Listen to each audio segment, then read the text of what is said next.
Du 20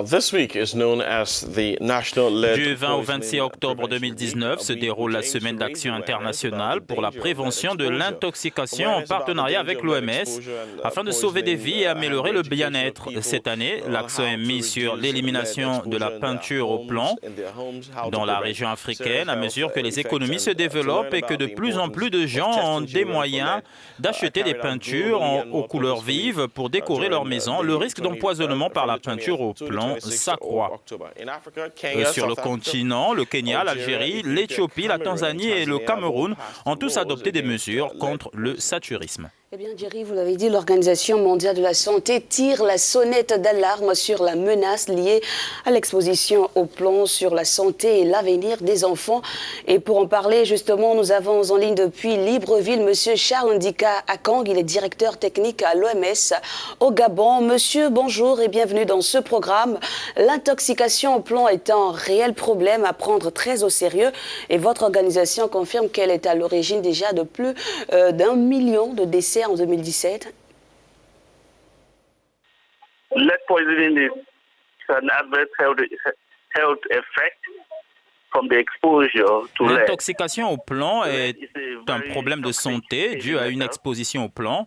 Le plomb est un élément chimique très toxique qui est habituellement utilisé dans de nombreux produits tels que la peinture pour qu'elle soit durable, colorée et brillante. La peinture est utilisée sur de nombreuses installations. Je parle particulièrement de la peinture à huile qu'on utilise pour les maisons, les écoles et les terrains de jeu.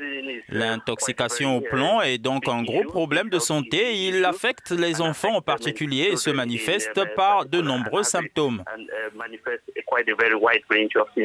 L'exposition au plomb s'est développée très rapidement au cours des 10 derniers plus en Afrique que dans les autres régions et on enregistre près de 40 000 morts chaque année.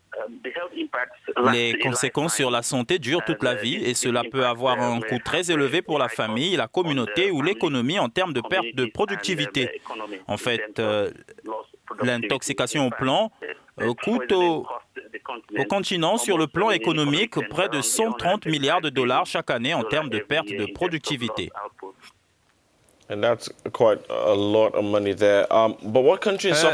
Quels sont les pays qui en souffrent le plus? Je pense qu'avant de parler de ces pays qui en souffrent le plus, il sera intéressant que j'aborde d'abord la question des symptômes spécifiques. Je peux donc dire qu'en ce qui concerne les symptômes liés à une exposition ou à un empoisonnement au plomb, on peut citer des blessures irréversibles telles que les pertes de connaissances cognitives, les problèmes d'attention, chez les enfants et même l'hypertension. Donc l'empoisonnement au plomb est répertorié parmi les 10 déficiences intellectuelles inexpliquées liées au développement et contribue aux problèmes cardiaques et aux maladies chroniques du rein. Pour ce qui est des pays affectés, la plupart des pays en Afrique souffrent du problème de l'empoisonnement au plomb, et cela à travers l'utilisation de peinture. De la peinture qui contient du plomb. Seulement 6 pays en Afrique ont été capables de mettre en place une législation qui interdit l'utilisation du plomb dans la peinture. Un chiffre qui vous permet d'avoir une idée sur le nombre de pays qui continuent d'en pâtir de cette utilisation des produits de peinture qui contiennent du plomb à des niveaux toxiques qui sont très nocifs pour la santé. Monsieur Charles Ndika, quand vous le soulignez tantôt, seulement 6 pays en Afrique ont adopté une législation qui interdit l'utilisation du plomb dans la peinture. Que font les autres pays du continent?